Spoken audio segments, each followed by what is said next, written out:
mengenai infiltrasi dan perkolasi. Ada yang masih ingat nggak infiltrasi dan perkolasi itu letaknya di mana kalau di siklus hidrologi? Ini terjadinya biasanya di mana? Infiltrasi dan perkolasi ini. Ada yang masih ingat? Misi Bu izin menjawab. Silakan. Untuk setahu saya infiltrasi itu di mana air meresap masuk di tanah, Bu. Ya, betul sekali. Jadi hari ini kita akan membahas proses tersebut ya. Jadi di sini kita akan membahas mengenai infiltrasi dan perkolasi. Setelah kemarin kita membahas mengenai evaporasi, evapotranspirasi atau transpirasi itu di mana air kan hilang ya. Kalau infiltrasi ini lebih ke air yang tersimpan atau masuk ke dalam permukaan tanah.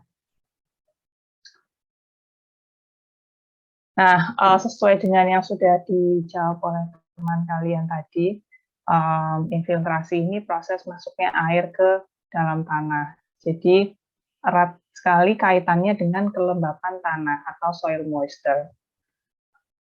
Di sini bisa kalian lihat gambar dari proses terjadinya infiltrasi ya. Jadi soil moisture atau kelembapan tanah ini adalah kandungan air yang ada di dalam lapisan tanah, di mana airnya itu juga bergerak gitu. Jadi di dalam tanah pun air itu mengalami pergerakan, ada yang ke bawah sebagai akibat dari gaya gravitasi, ada juga yang ke atas ke permukaan tanah sebagai air kapiler. Nantinya yang ke atas keluar ini dia juga bisa ini ya meluap gitu ya. Jadi air dari dalam tanahnya kalau misalkan tanah itu sudah jenuh oleh air, ketika dimasukkan air ya sudah tidak bisa menampung lagi, sudah tidak bisa menjadi kelembapan lagi, tidak bisa menjadi moisture content lagi sehingga airnya keluar meluap dari permukaan tanah tersebut gitu ya. Jadi air-air yang keluar ini nantinya bisa hilang karena evaporasi, jadi menguap karena evaporasi, bisa juga jadi surface runoff dan akhirnya kembali ke mungkin bisa ke sungai atau ke danau atau ke tampungan lainnya. Jadi tidak semua air yang masuk ke dalam tanah itu nantinya bisa menjadi moisture content atau kelembapan tanah. Nah, di sini ada hujan ya. Prosesnya itu terjadi hujan, terus ini sebenarnya bukan batuan ya, ini tanah sebetulnya, tapi karena diperbesar sehingga material tanah itu menjadi seperti batuan seperti ini. Tapi dalam tanah itu memang ada udara ya, jadi udara-udara tersebutlah yang ketika tanah tersebut kering itu udara, tapi ketika tanah tersebut basah rongga-rongga itu terisi oleh air.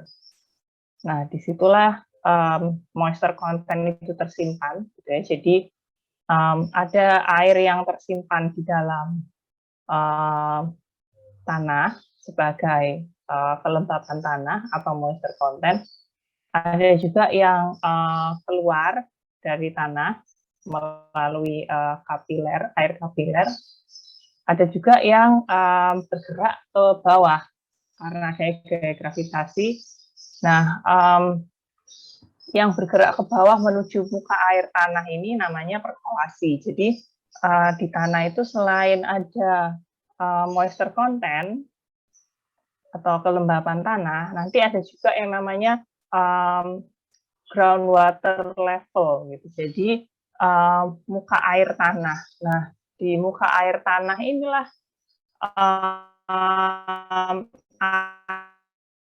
air tersebut tertampung gitu ya. Jadi di bawah tanah ini ada misalnya ketika kalian membuat sumur, sumur ini kan digunakan untuk mengambil air dari jalan tanah. Nah, air yang diambil itulah air yang berada di muka air tanah. Gitu. Makanya sumur itu dibuat dalam kedalaman tertentu supaya air yang ada di muka air tanah ini bisa teresap ke dalam sumur tersebut. Gitu. Makanya di sini air yang berada di area moisture content ini sebagian akan tetap berada di sini, tapi ketika kelembapan tanah sudah tercapai, nantinya airnya akan turun ke bawah melalui proses perkolasi menuju ke muka air tanah. Jadi di sini nanti di bawahnya akan ada groundwater level. Nah, moisture content ini berubah-ubah ya. Jadi kelembapan tanah ini seperti yang kalian tahu juga, tanah itu tidak selamanya lembab ya. Kadang kalau di musim kemarau mungkin sedikit kering, tapi ketika musim hujan mungkin dia sedikit becek atau lebih basah dibandingkan saat musim kering. Nah, otomatis kelembapannya kan juga berbeda-beda ya tergantung musimnya. Nah, perubahan moisture content atau perubahan kelembapan tanah ini bisa diperkirakan disebabkan oleh 4 kejadian ini. Jadi ada yang namanya infiltrasi, lalu besarnya air yang merembes keluar dari daerah kapiler, lalu perkolasi dan evapotranspirasi. Jika permukaan tanah tersebut tertutup tumbuhan, atau simply evaporasi kalau permukaan tanahnya tidak tertutup oleh tumbuhan.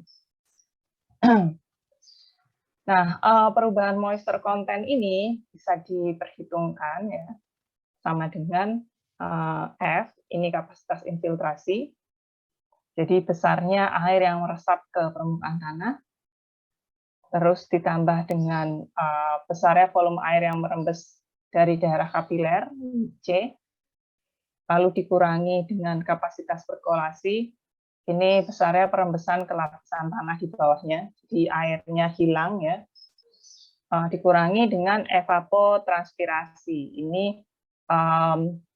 biasanya ya air yang ada di daerah kapiler ini nanti akan dikurangi dengan evapotranspirasi atau evaporasi. Jadi dia airnya hilang karena adanya evaporasi. Sedangkan yang tidak hilang ya akan tetap menjadi moisture content.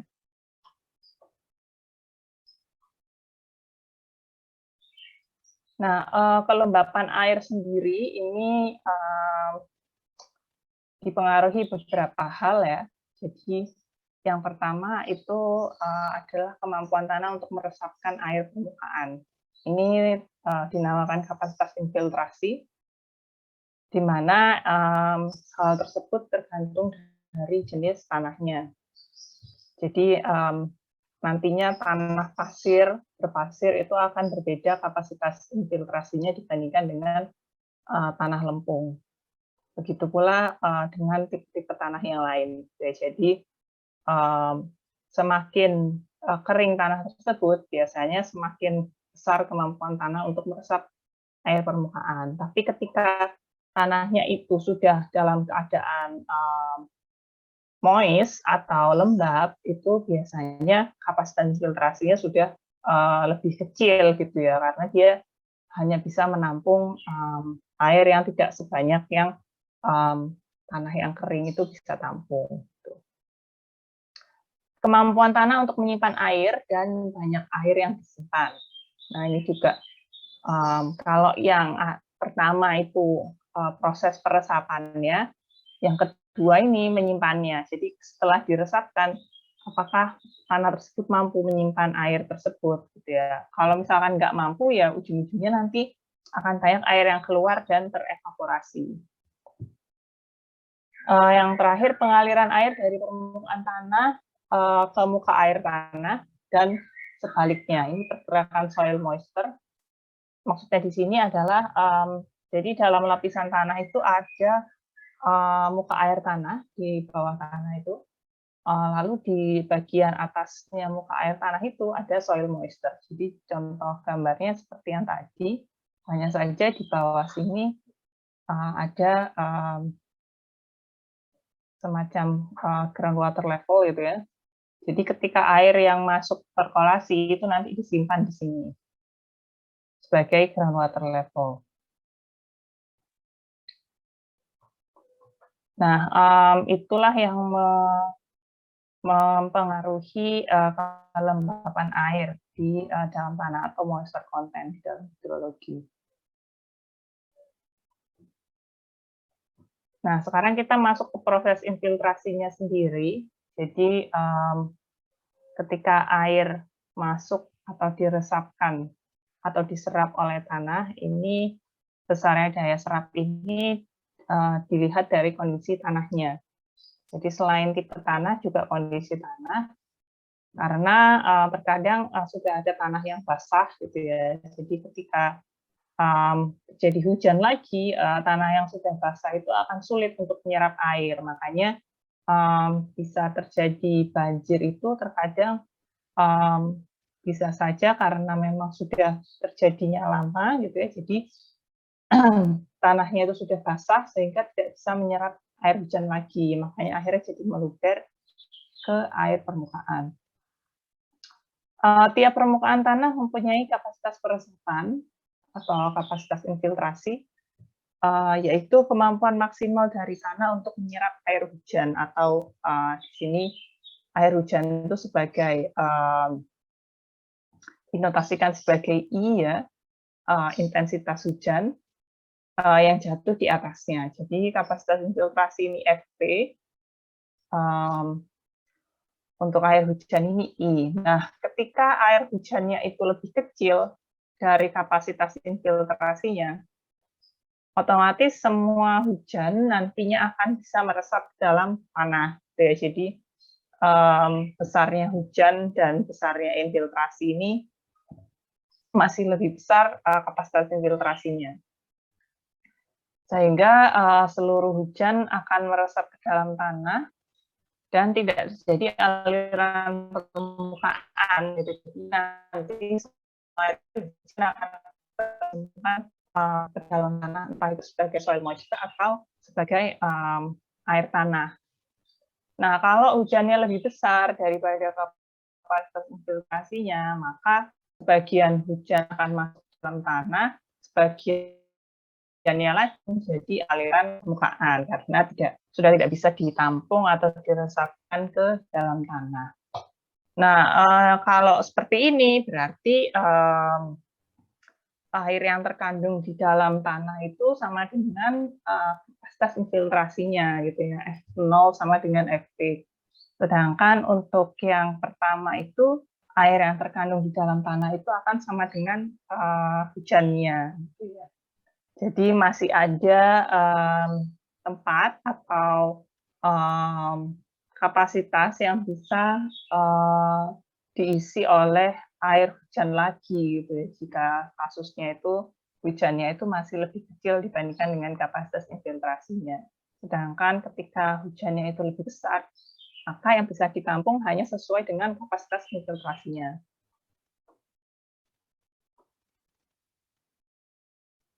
Nah, yang mempengaruhi infiltrasi itu sendiri ada beberapa faktor ya, selain tadi sudah disebutkan tipe tanah juga. Jadi yang pertama ketinggian lapisan air di atas permukaan tanah. Nah, maksudnya di sini adalah ketika sudah ada genangan gitu di atas tanah. Nah, itu juga akan mempengaruhi infiltrasi dari tanah tersebut ya. Jadi bisa saja itu membuat tanah tersebut sudah jenuh air sehingga nantinya sisa airnya itu sudah tidak bisa diresapkan lagi. Lalu ada macam-macam tanah. Nah, ini juga mempengaruhi infiltrasi, tanah liat, tanah berpasir, dan lain sebagainya. Masing-masing jenis tanah itu nantinya akan memiliki kapasitas filtrasi yang berbeda-beda. Banyaknya soil moisture content yang sudah ada di dalam lapisan tanah. Nah, ini ketika tanahnya memang sudah lembab, nanti akan lebih sulit meresapkan air dibandingkan dengan tanah yang masih kering. Keadaan permukaan dan penutup tanah ini erat kaitannya dengan tata guna lahan ya. Jadi ketika penutup tanahnya itu berupa rumput atau dibandingkan dengan penutup tanahnya itu berupa paving, itu nantinya akan berbeda ya, otomatis akan lebih banyak air yang terinfiltrasi ketika penutup tanahnya itu berupa rumput. Jadi kalau kalian masih ingat ada yang namanya koefisien C, jadi ketika menghitung debit ya, Q sama dengan CIA ya. Nah, C-nya ini adalah koefisien di mana itu tergantung dari penutup tanahnya. Jadi ketika C-nya ini misalkan untuk rumput ya, rumput lalu dibandingkan dengan C untuk paving misalnya, kira-kira menurut kalian C mana yang lebih besar? Yang rumput atau yang paving?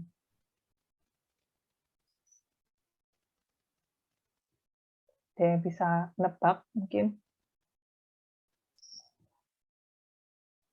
Untuk menghitung debit ya, CIA. I ini hujan, A ini luasan. Nah, kira-kira C-nya ini untuk area rumput dengan area paving itu C mana yang lebih besar? Koefisien mana yang lebih besar?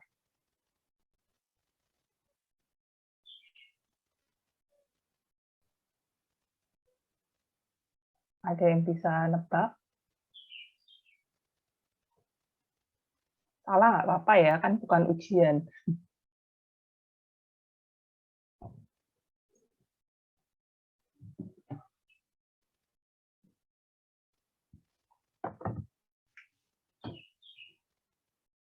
Silahkan.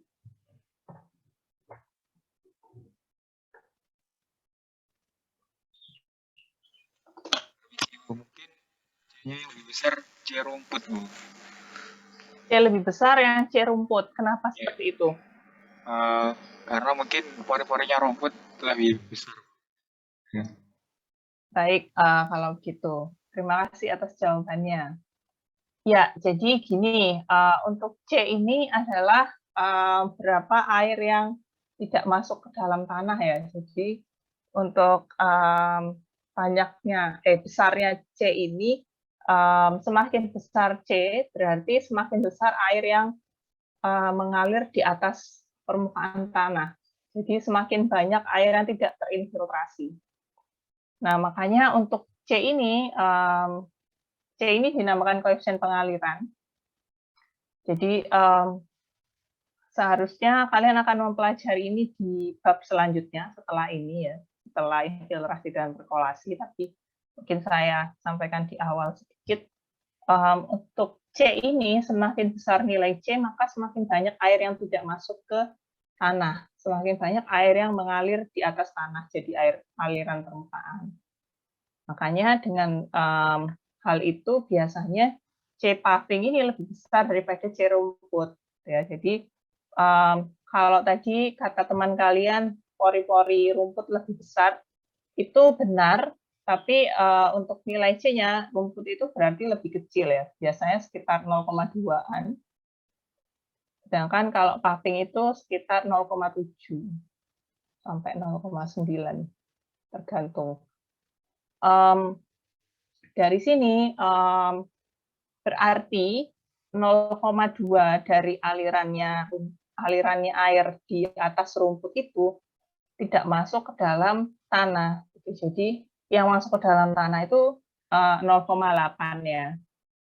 Sedangkan untuk yang paving ini yang masuk ke dalam tanah cuma 0,3, 0,7-nya itu ada di permukaan. Nah, ini pengaruh dari penutup tanah terhadap infiltrasi ya. Jadi untuk di rumput berarti yang terinfiltrasi itu sekitar 80%. Sedangkan untuk penutup tanah berupa paving itu yang terinfiltrasi hanya sekitar 30%. Tuh, karena ya itu tadi pori-pori rumput cenderung bisa lebih banyak menyerap air dibandingkan dengan paving. Selain itu ada yang namanya transmissibility massa tanah. Ini juga tergantung dari sifat tanahnya ya, transmissibility.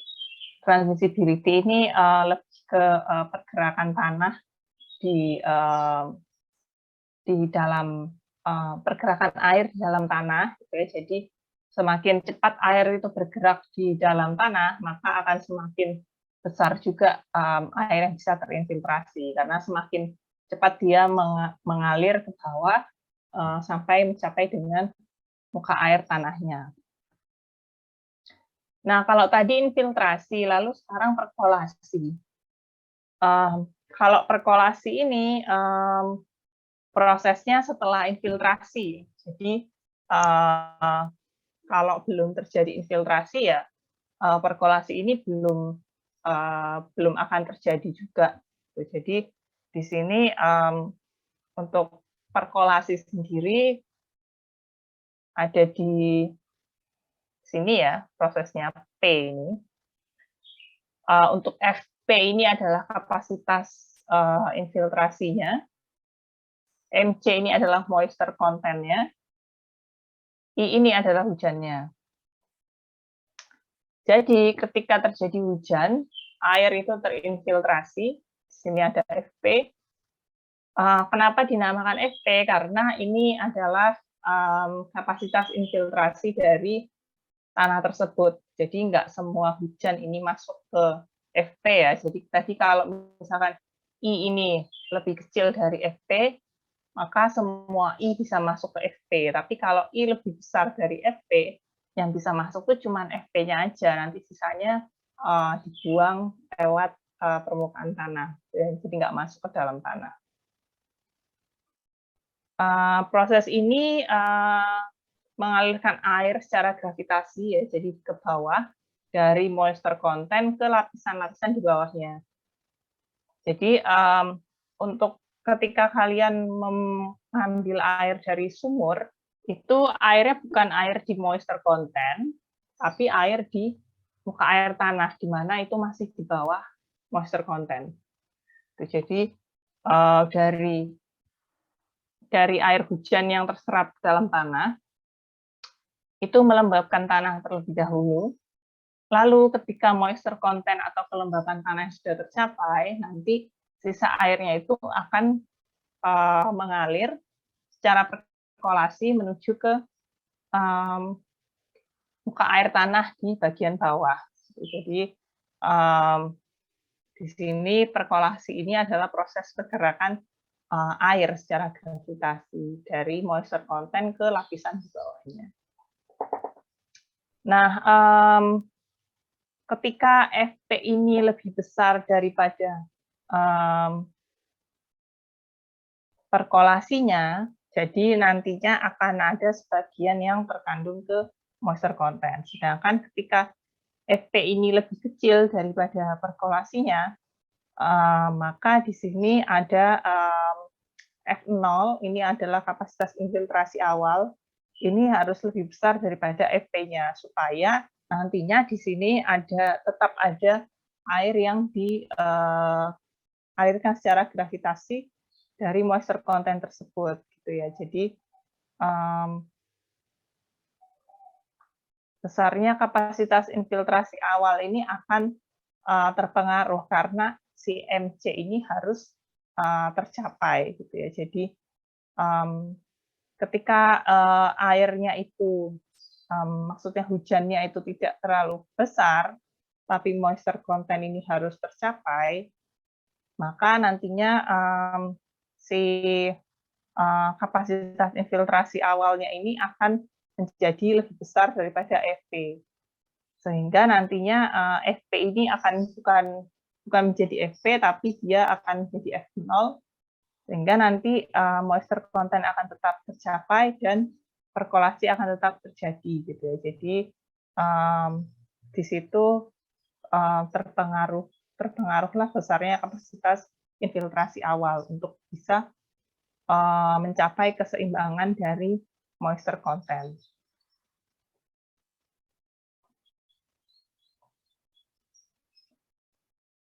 Untuk kapasitas infiltrasi sendiri itu berubah-ubah tergantung musim ya.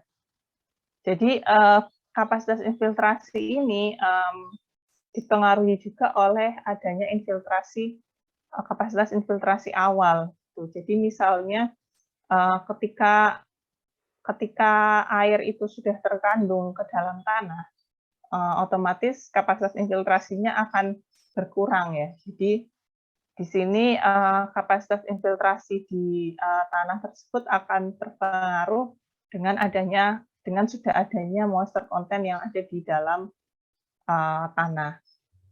Makanya di sini FP itu juga berubah-ubah karena musim. Jadi moisture content yang ada di dalam tanah itu juga bisa berubah terhadap musim ya. Jadi kalau kalian lihat tanah itu untuk lahan tanah yang sama atau lahan tanah yang memiliki tipe yang sama itu akan berbeda kandungan airnya ketika musim hujan dengan musim kemarau. Nah, itulah yang mempengaruhi kapasitas infiltrasi juga. Jadi kalau musim kemarau, otomatis moisture content-nya akan lebih sedikit. Disitulah kapasitas infiltrasinya akan membesar, gitu ya. Jadi lebih cepat menyerap airnya, atau bisa menyerap air lebih banyak, karena memang di dalamnya terkandung kelembapan tanah yang sedikit. Lain halnya dengan ketika musim hujan, kelembapan tanahnya sudah banyak, maka kapasitas infiltrasinya juga tidak akan terlalu besar karena dari moisture content itu sudah mengakomodir air yang terkandung di dalam tanah tersebut. Untuk pengukuran infiltrasi sendiri ada alat namanya infiltrometer. Jadi infiltrometer ini biasanya ditaruh di dalam tanah, di atas tanah. Di sini ada yang namanya ring infiltrometer. Jaraknya kurang lebih 5 cm gitu ya, dipasangnya itu dari permukaan tanah. Di situ dia bisa menghitung besarnya resapan vertikal. Jadi F ini adalah infiltrasi yang terjadi ya. Di sini ada waktu, terus ada H ini adalah kedalamannya. Terus di sini ada F-nya ini adalah milimeter per jam. H ini adalah yang dihitung oleh infiltrometernya. Lalu F ini adalah kapasitas infiltrasinya berdasarkan waktu perhitungannya. Jadi untuk pengukuran kapasitas infiltrasi ini bisa dilakukan di lapangan. Lalu untuk kapasitas infiltrasi sendiri ada yang namanya lengkung kapasitas infiltrasi. Di sini bisa dilihat berdasarkan lengkung ini ya, hubungan antara kapasitas infiltrasi dan waktu. Jadi sumbu X itu waktunya, sumbu Y itu kapasitas infiltrasinya. Nah, persamaan lengkung inilah yang dijadikan acuan ya. Jadi untuk persamaan lengkung FP dari Horton ini ada persamaannya. Jadi dari persamaan ini kita bisa mengetahui kapasitas infiltrasi pada waktu-waktu tertentu. Nah, untuk rumus ini ada dua kondisi ya. Ketika infiltrasinya itu lebih besar daripada kapasitasnya, ketika hujan itu lebih besar dari kapasitas infiltrasinya, atau hujan itu lebih kecil dari kapasitas infiltrasinya. Jadi kalau misalkan hujannya lebih besar, otomatis yang bisa masuk hanya sesuai dengan kapasitas infiltrasinya. Tapi ketika hujannya lebih kecil, otomatis yang masuk itu adalah sebesar hujannya. Jadi perbedaannya di situ. Dan persamaan lengkungnya seperti ini. Jadi persamaannya berupa persamaan eksponensial ya. Kalau yang dari Horton ini. Jadi di sini nanti juga akan ada contoh dengan angka ya supaya bisa lebih dipahami juga. Tapi yang di sini perlu diperhatikan itu adalah kapasitas infiltrasi di awal itu akan berbeda dengan kapasitas infiltrasi di akhir. Karena dengan adanya hujan, jadi T ini adalah waktu terjadinya hujan ya. Jadi kalau T0 itu hujannya baru mulai, T di akhir itu berarti hujannya sudah selesai. Gitu. Jadi semakin lama hujan tersebut terjadi, kapasitas infiltrasinya akan semakin menurun. Jadi karena sudah adanya masukan dari hujan tersebut, otomatis apa yang bisa diinfiltrasikan oleh tanah tersebut akan berkurang karena sudah adanya air yang mengisi kapasitas infiltrasi dari tanah tersebut gitu sejak terjadinya hujan. Jadi makanya untuk lengkung kapasitas infiltrasi itu bentuknya pasti seperti ini. Jadi pasti menurun karena ya itu tadi, ini berawal dari hujan ketika baru mulai sampai dengan hujannya akan selesai. Tuh. Nah, untuk persamaannya sendiri, di sini ada Fp sama dengan Fc ditambah F0 kurangi Fc dikali E pangkat minus K dikali delta T. Kita akan bahas dengan contoh nantinya mengenai persamaan tersebut. Cuman di sini ada beberapa kapasitas infiltrasi yang dipakai ya. Ada kapasitas infiltrasi saat T sama dengan 0, ini F0. Terus ada kapasitas infiltrasi konstan, ini Fc. Lalu ada juga K, di sini ada konstanta tanah. Ini tergantung dari jenis tanahnya. Lalu delta T ini adalah waktu ya atau durasi terjadinya hujan. Nah, ini merupakan penurunan rumusnya kenapa bisa seperti yang tadi itu. Jadi di sini ada yang namanya Fc. Kalau kita lihat Fc itu adalah infiltrasi konstan, di mana tidak terkait dengan adanya hujan atau tidak ya. Dia pasti besarnya sama gitu. Jadi di sini ada yang namanya Fc. Terus untuk F0 sendiri itu kapasitas infiltrasi awal sebelum terjadinya hujan. Lalu setelah terjadi hujan itu menjadi fungsi F. Di fungsi F di sini untuk F sendiri itu dipengaruhi oleh hujan dan durasinya.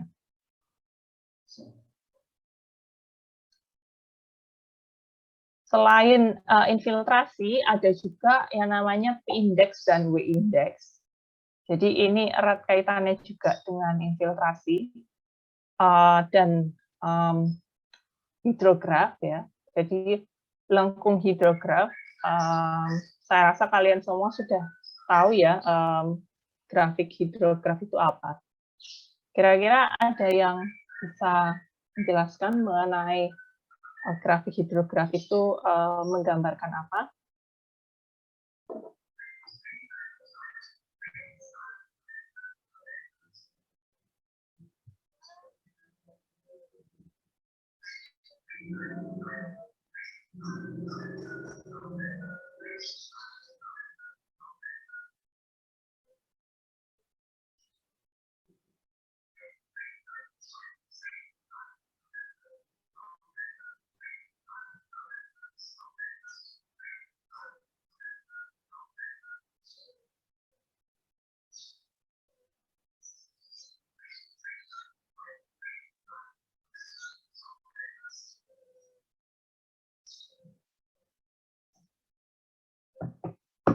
Nggak ada yang bisa jelasin nih hidrograf itu apa?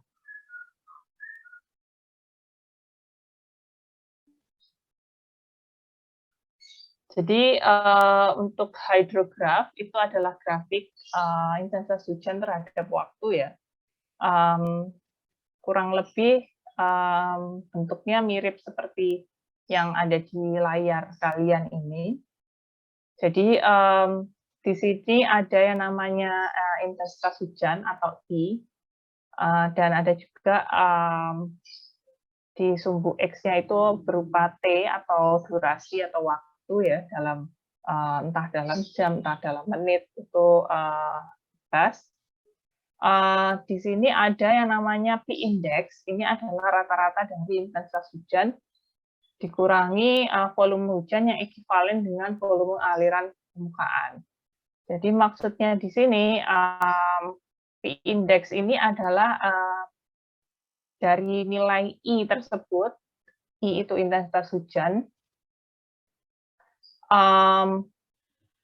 dikatakan intensitas hujan itu bukan merupakan hujan efektif. Jadi untuk mengetahui hujan efektifnya, maka intensitas hujan itu dikurangi dengan P-index-nya, di mana P-index ini adalah rata-rata dari intensitas hujan dikurangi volume hujan yang ekivalen dengan volume aliran permukaan. Jadi di sini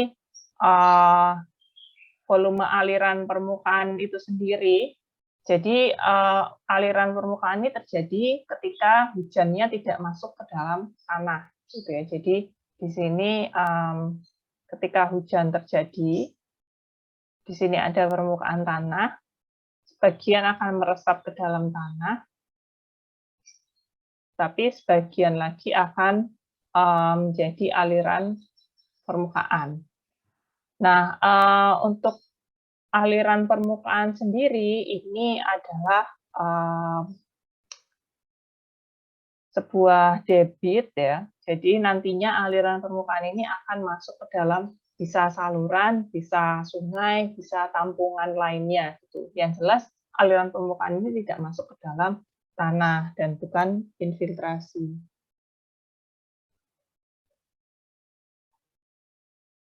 Jadi di sini volume aliran dapat dilihat dari luas lengkung hidrografnya.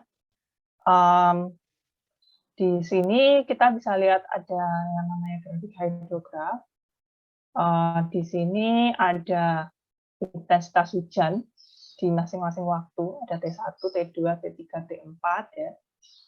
Nah, dari intensitas hujan ini ada sebagian yang menjadi infiltrasi, itu ada yang di bagian bawah ini, di indeks. Ada sebagian yang tidak masuk ke dalam tanah, itu jadi volume runoff atau volume aliran permukaan.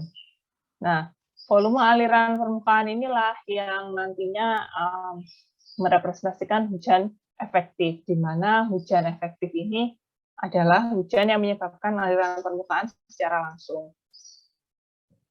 Nah, besarnya P-index ini menggambarkan besarnya air yang masuk ke dalam tanah, yang merupakan salah satu proses dari infiltrasi. Jadi, besarnya P-index ini dipengaruhi oleh adanya infiltrasi di permukaan tanah. Sedangkan air yang tidak masuk ke P-index atau air yang tidak masuk ke permukaan tanah akan menjadi aliran permukaan. Nah, di sini kita akan menghitung atau menentukan kira-kira besarnya P-index itu berapa, supaya kita bisa mengira-ngira berapa besar aliran permukaannya dan berapa besar air yang masuk ke dalam tanah. Jadi di sini ada contoh dengan hidrograf seperti ini. Dengan luas catchment area 100 km persegi dan volume aliran ini 5 juta meter kubik, maka hitunglah P-index-nya.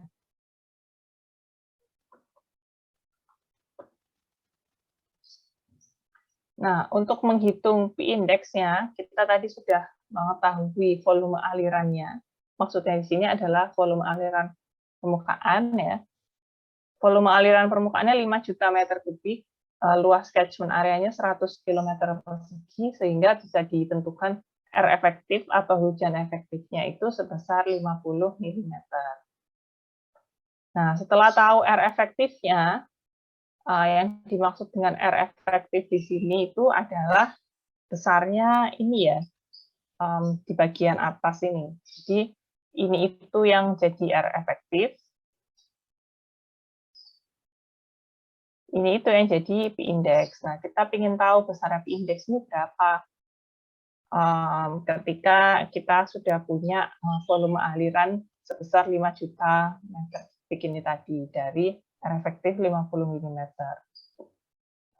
Dari situ kita bisa mengetahui 50 mm ini sama dengan 30, ya ini kan ada 30 dikurangi P-index dikalikan 1, ini karena 1 jam, lalu ditambah 55 dikurangi dengan P-index dikalikan 1, ini juga 1 jam, lalu di sini ada 25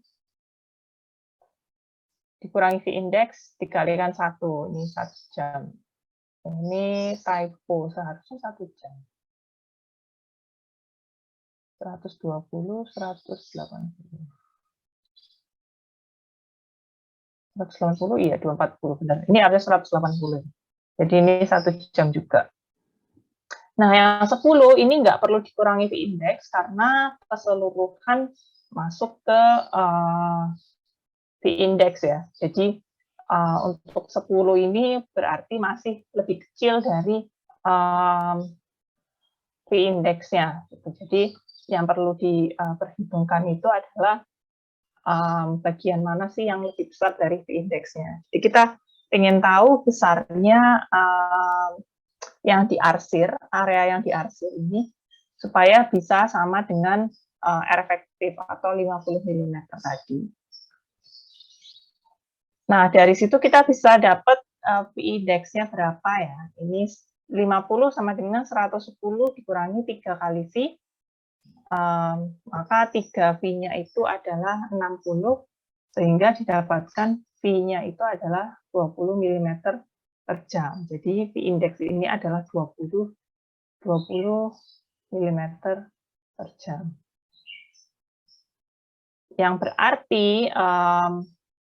Yang berarti di sini adalah besarnya air yang masuk ke permukaan tanah dari hujan yang terjadi. Jadi hujan yang terjadi itu seluruh grafik ini ya, intensitas hujan yang terjadi dalam kurun waktu 4 jam. Itu yang masuk ke dalam tanah itu ada 20 mm per jam. Jadi ketika intensitasnya itu lebih besar dari 20 mm per jam, otomatis dia nggak bisa masuk ke dalam tanah. Makanya ada yang namanya aliran permukaan. Jadi sebagian dari 20 mm, dari hujan yang terjadi itu sebagian masuk ke tanah itu sebesar 20 mm per jam. Sebagiannya lagi menjadi aliran permukaan. Jadi di jam pertama ini ada 10 mm per jam yang jadi aliran permukaan, lalu jam kedua ini ada 35 mm per jam, lalu jam ketiga ini ada 5 mm per jam. Seperti itu. Jadi view index ini erat kaitannya dengan infiltrasi. Jadi dengan besarnya view index ini kita bisa tahu kira-kira berapa besar air yang terinfiltrasi dari suatu kejadian hujan.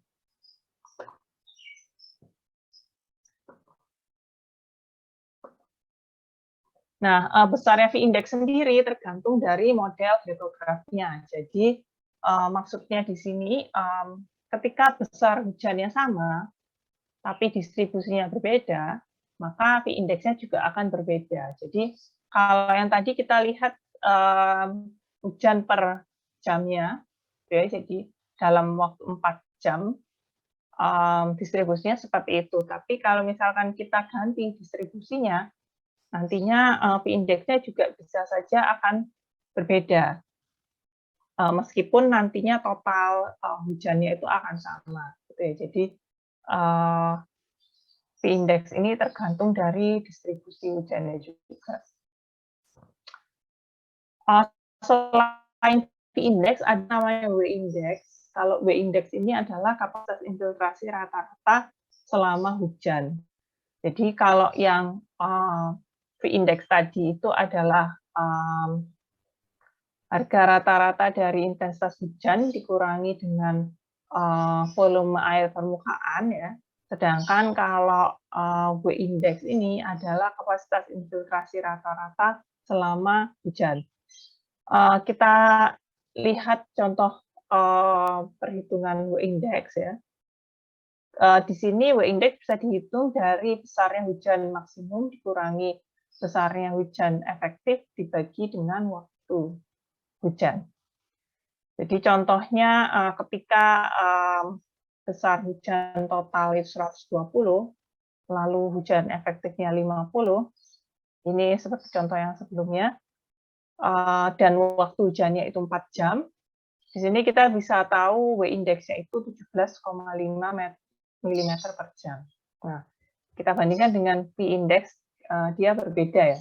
Jadi P index itu 20, kalau W index itu 17,5. Kalau hujannya uniform, W index sama P index itu sama. Jadi karena kita punya hujan yang nggak uniform, jadi hujan uniform itu maksudnya di sini intensitasnya sama terus ya. Jadi misalkan ini 30, ini berarti juga 30, ini 30, ini 30. Sorry, nggak lurus.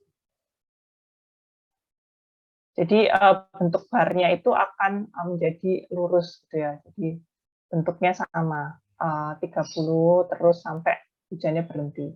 Tapi karena kita nggak punya hujan yang uniform, maka besarnya P index sama W index kita juga akan berbeda.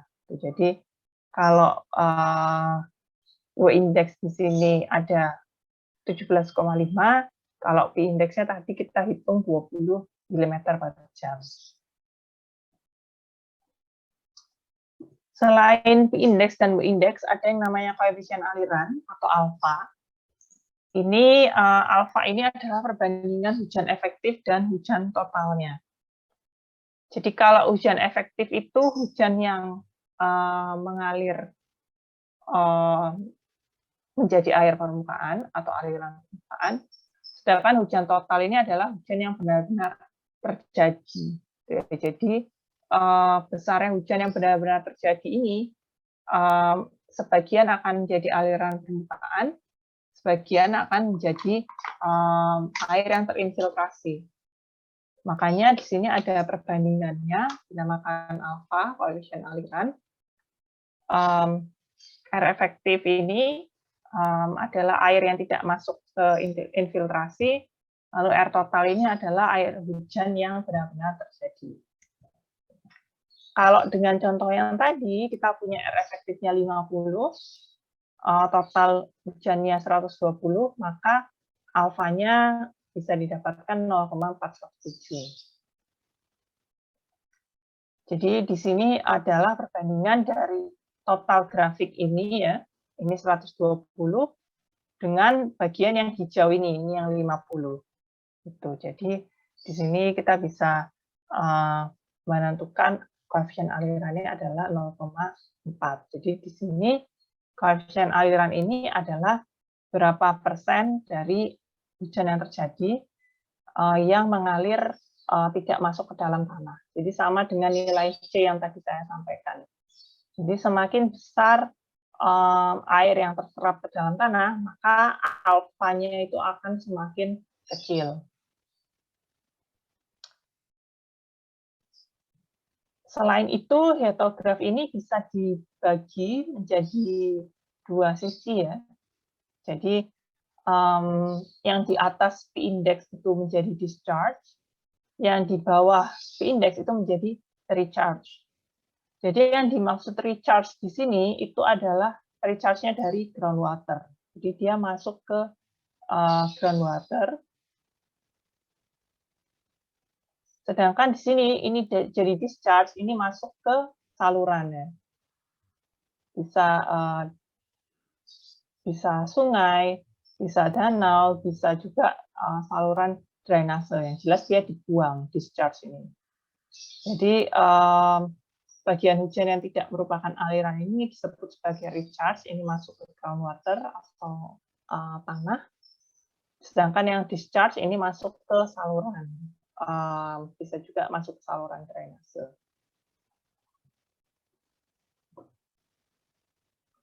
Nah, di sini ada contoh soal dari sebuah hiatograf hujan ya.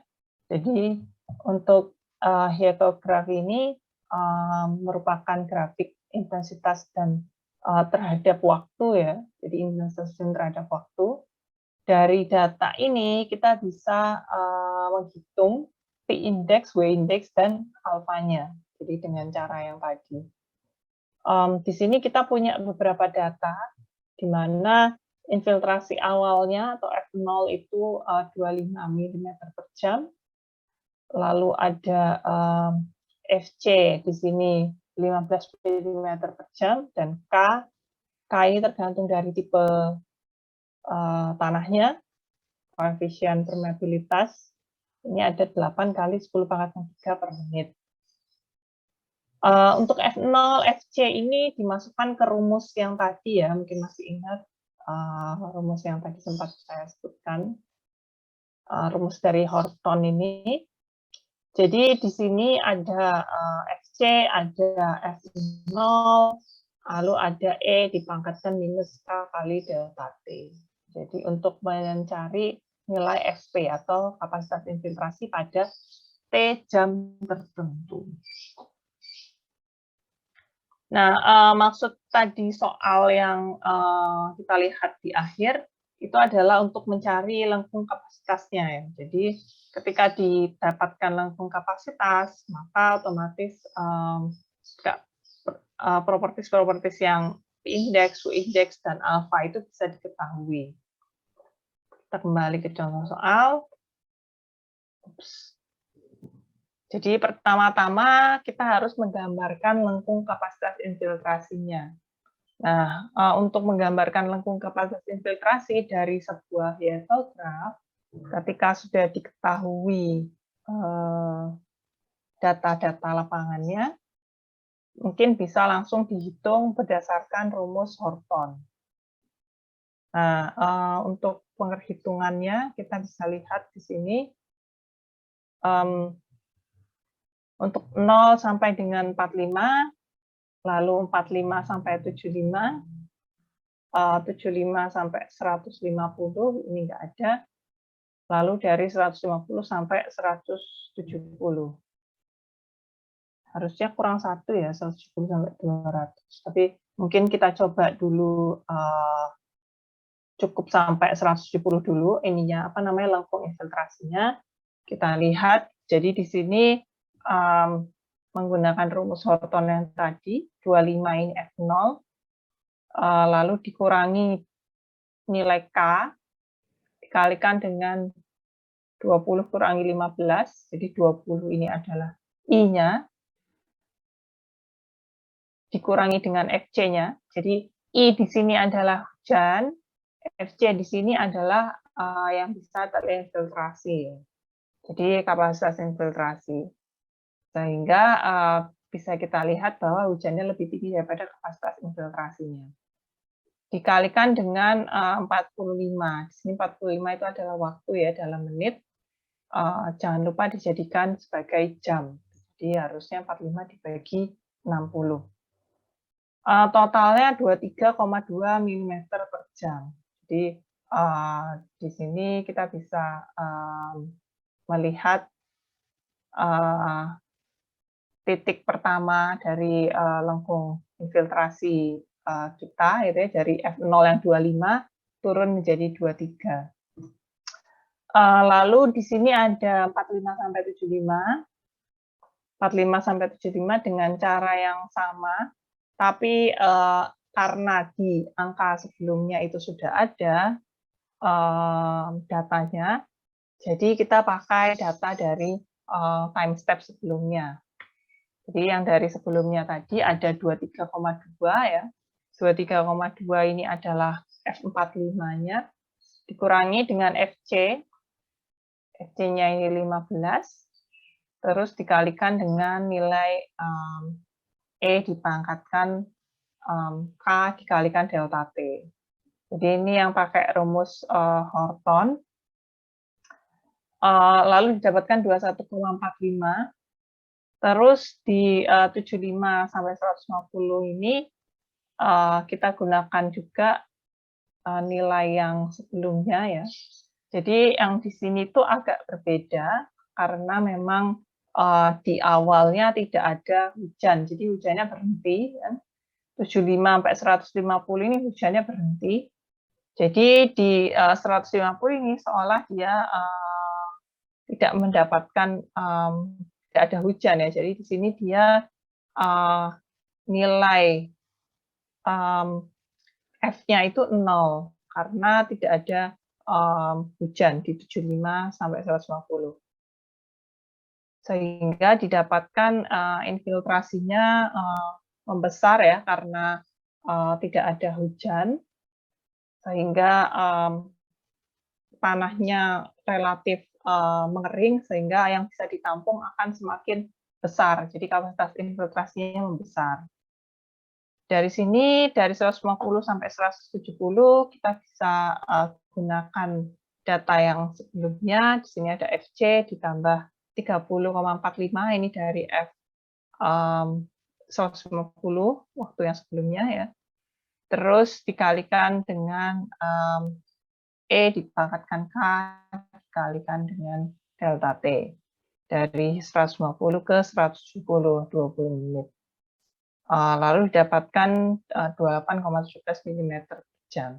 Jadi kalau untuk menghitung masing-masing time step itu harus memperhatikan juga time step sebelumnya ya. Jadi seperti yang disampaikan di rumus Horton tadi, di sini ada dari masing-masing waktu itu akan ditinjau waktu yang sebelumnya. Jadi di sini ada F0 itu saat T-nya sama dengan 0, lalu ada FC ini konstan. Nah, ketika di T sama dengan 0, nanti ketika T-nya itu sama dengan 2, maka yang ditinjau adalah T sama dengan 1. Seperti itu seterusnya gitu ya. Jadi di sini tidak selalu meninjau T sama dengan 0, tapi meninjau kapasitas infiltrasi pada waktu yang sebelumnya gitu ya.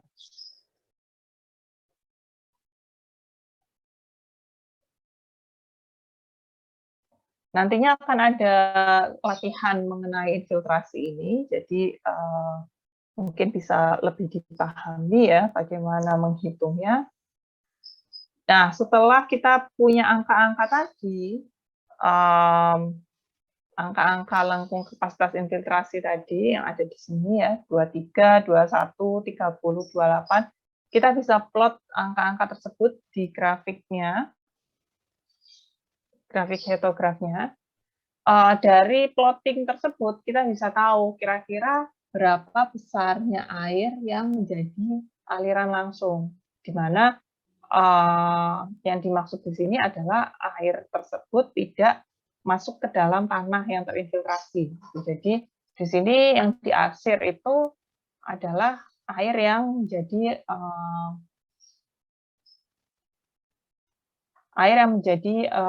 aliran permukaan. Sedangkan yang di bawah ini yang masuk ke ini tanah, ini masuk ke infiltrasi, ini juga masuk ke infiltrasi gitu. Jadi di sini kita bisa lihat berdasarkan angka yang tadi kita dapat ya di perhitungan sebelumnya.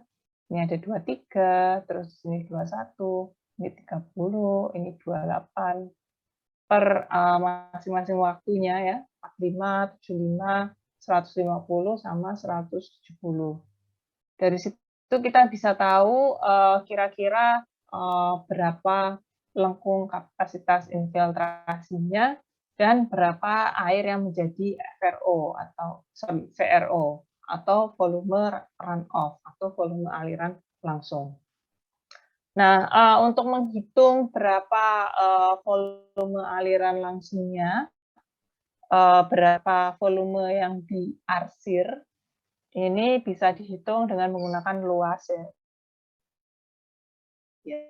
Biasa menghitung luas karena bentuknya mirip trapesium, jadi bisa pakai rumus perhitungan trapesium aja untuk masing-masing grafik ya.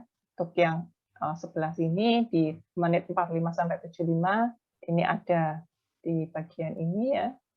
Terus dari yang 150 sampai 170 ada di bagian ini. Dari situ kita bisa tahu ternyata volume aliran langsungnya 11,58 mm. Jadi ini adalah volume runoff-nya. Dari situ kita bisa menghitung P-index, W-index, dan alfanya.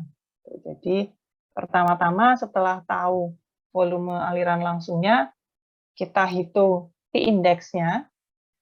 Jadi P-index ini adalah, ini awalnya kita nggak tahu angkanya 25 ya. Jadi kita pengen tahu garis merah ini itu berapa sih besarnya. Nah, dari situ kita bisa menghitung P-index-nya berdasarkan nilai volume runoff-nya tadi 11,58.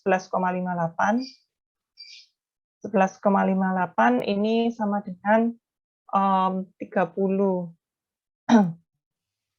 dibagi 60, ini dari 45 ke 75, dikalikan 35 dikurangi dengan P-index.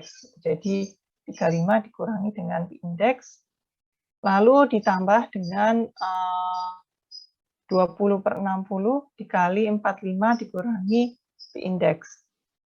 Nah, dari sini didapatkan besarnya P-index itu ternyata 25,2 mm per jam. Jadi didapatkan P-index 25,2 mm per jam. Dari situ bisa dihitung juga W-index-nya. Jadi kalau W-index ini adalah selisih total hujan terhadap dikurangi dengan volume aliran langsung ya. Jadi ini total R total, ini R efektif dibagi dengan durasi hujannya. Jadi durasi hujannya ini cuma 0 sampai 75 menit ditambah dengan 150 sampai 200 menit. Sehingga didapatkan W-index-nya itu sebesar 13,78 mm per jam. Ini adalah infiltrasi rata-rata ya. Dan di sini kita bisa mengetahui nilai alfa atau koefisien.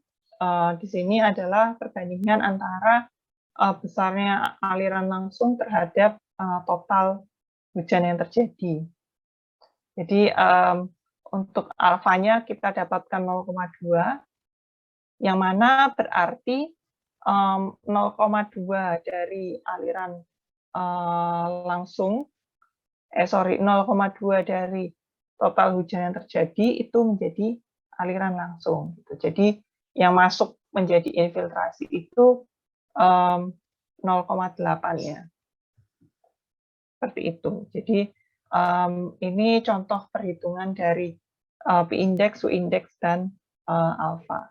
Yang perlu kalian pahami di sini itu adalah P-index itu apa, W-index itu apa, terus alfa itu apa, supaya nantinya bisa kebayang ya. Jadi misalkan alfanya sekian, oh berarti kalau alfanya 0,2 dari hujan total yang terjadi itu 0,2-nya masuk ke mengalir ke atas tanah, gitu. Jadi volume aliran langsung. Sedangkan 0,8-nya itu masuk ke dalam tanah, jadi infiltrasi. Seperti itu. Jadi diharapkan bisa membedakan kira-kira infiltrasi itu yang seperti apa, lalu aliran langsung itu yang bagaimana, lalu ada besarnya P-index ini berarti apa, seperti itu. Jadi kurang lebih mungkin itu materi infiltrasi dan perkolasi untuk hari ini. Karena masih ada waktu, barangkali ada pertanyaan dari kalian.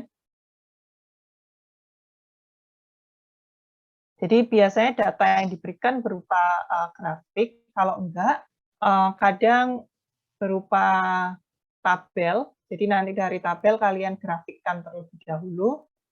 Dari grafik itu baru bisa kalian hitung P-index, W-index, dan alfanya. Jadi tidak selalu diberi grafik head atau graf, tapi bisa juga kalian diminta menghitung membuat grafik hitografinya sendiri berdasarkan data gitu. Mungkin saya coba beri contohnya, bisa saya cari dulu. Untuk infiltrasi ini akan ada latihannya, tapi mungkin di pertemuan selanjutnya akan saya berikan dan dijadikan tugas ya biasanya. Jadi nggak latihan yang seperti kemarin-kemarin itu yang di dalam kelas gitu ya. Kemungkinan ini untuk infiltrasi saya jadikan tugas saja.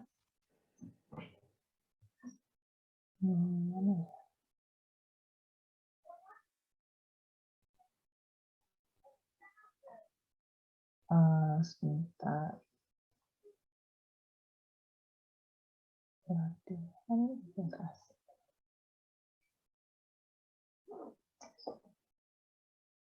Jadi contohnya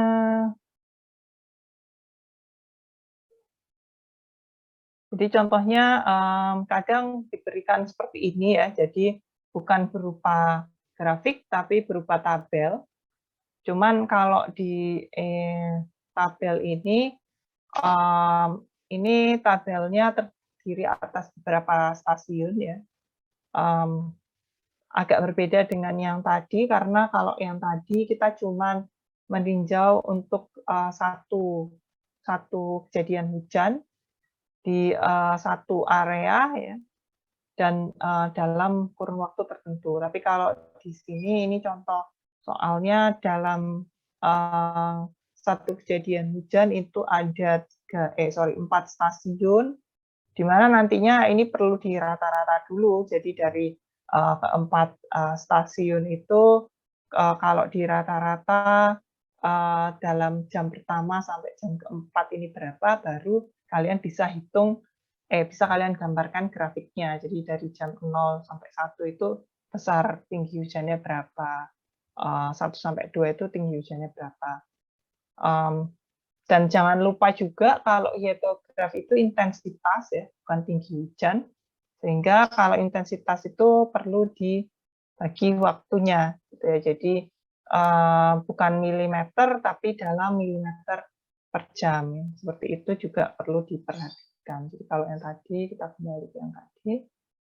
Di sini kita lihat yang digambarkan di hitograf itu adalah intensitasnya, bukan tinggi hujannya. Jadi ketika kalian mendapatkan data tinggi hujan, otomatis harus kalian ubah dulu menjadi intensitas. Nah, hal-hal seperti itulah yang perlu dipahami supaya bisa mengerjakan soal ini dengan baik dan benar ya. Karena kalau misalkan yang digunakan itu tinggi hujan, nanti otomatis akan berubah ya angkanya. Jadi kalau angkanya berbeda, berubah, ya berarti nanti P-indeksnya juga bukan dalam milimeter per jam, sehingga nanti juga akan bukan menjadi P-indeks ya itu, karena satuannya bukan dalam milimeter per jam, seharusnya dalam milimeter per jam. Jadi yang perlu diperhatikan itu biasanya ada di ETS, kalau saya lihat dari yang beberapa tahun yang lalu juga selalu keluar ya, untuk menghitung infiltrasi ini. Makanya nanti di pertemuan selanjutnya mungkin akan saya berikan tugas atau latihan ya, yang bisa dikerjakan di rumah dan nanti bisa dikumpulkan di MyTS Classroom. Apakah ada pertanyaan mengenai infiltrasi dan perkolasi? Jadi basically yang kita hitung di sini itu infiltrasinya ya, karena kalau perkolasi itu sudah merupakan tahap akhir dari air itu berada di dalam tanah. Jadi sebenarnya apa yang sudah diinfiltrasikan itu nanti sebagian akan diperkolasikan, sebagian akan tersimpan di di moisture content. Jadi di sini kita tidak menghitung berapa air yang diperkolasikan, kita di sini hanya sebatas infiltrasi aja. Jadi berapa air yang terinfiltrasi, berapa air yang keluar atau enggak menjadi aliran permukaan karena tidak bisa masuk ke dalam tanah. Kayak gitu. Jadi di sini kita tidak memperkirakan berapa air yang terperkolasi, enggak seperti itu. Terlalu dalam itu kalau perkolasi. Jadi cukup sebatas berapa air yang masuk ke dalam tanah dan berapa air yang menjadi aliran permukaan. Oke, aliran permukaan inilah nantinya yang diperhitungkan ketika kalian membuat saluran. Jadi ketika kalian membuat saluran drainase, ketika membuat saluran drainase, kalian memperhitungkan aliran permukaan. Jadi karena air dari aliran permukaan inilah yang akan masuk ke saluran drainase kalian. Jadi dari hujan, sebagian terinfiltrasi, sebagian menjadi aliran permukaan. Jadi kalau yang terinfiltrasi sudah pasti masuk ke tanah, kalau yang aliran permukaan nanti masuknya ke saluran drainase, nanti akan dibuang ke mungkin ke sungai, ke danau, atau ke pembuang akhir lainnya. Seperti itu. Jadi di sini kita bisa memperhitungkan ya, kira-kira perbandingan air yang masuk ke tanah dengan air yang menjadi aliran permukaan itu berapa dari satu kali kejadian hujan. Kayak gitu. Apakah ada pertanyaan?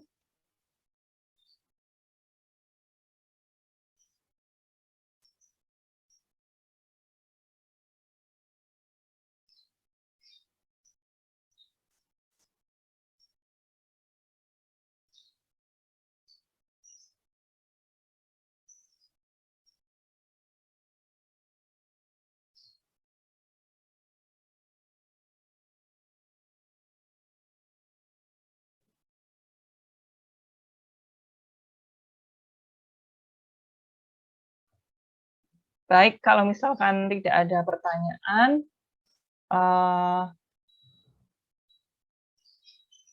nanti materinya akan saya share di MyTS Classroom ya. Untuk pertemuan selanjutnya secara hybrid, jadi sebagian online, sebagian offline, kita akan membahas mengenai aliran permukaan. Jadi yang sempat kita mention beberapa kali hari ini ya. Jadi di sini dalam satu kejadian hujan ada air yang masuk jadi infiltrasi, ada yang menjadi aliran permukaan. Nah, di pertemuan selanjutnya kita akan bahas mengenai aliran permukaan tersebut. Jadi di pertemuan kali ini kita bahas infiltrasinya, di pertemuan selanjutnya kita bahas mengenai aliran permukaannya. Ya, saya harap apa yang saya sampaikan bisa diterima dan mungkin bisa dipelajari kembali ya. Untuk latihan soalnya akan saya berikan di pertemuan selanjutnya supaya bisa dikerjakan selama weekend ya. Jadi hari Kamis bisa dikumpulkan di hari Selasa depan gitu. Mungkin itu dulu dari saya mengenai infiltrasi dan perkolasi ini, kurang lebih itu yang bisa saya sampaikan. Akhir kata mungkin saya akhiri dulu untuk kuliah pagi hari ini. Terima kasih atas partisipasinya. Oh iya, mungkin ada yang belum mengisi presensi ya, bisa silahkan mengisi kembali di MyTS presensi. Untuk hari ini saya cukupkan. Terima kasih atas partisipasinya. Wassalamualaikum warahmatullahi wabarakatuh. Selamat pagi semua.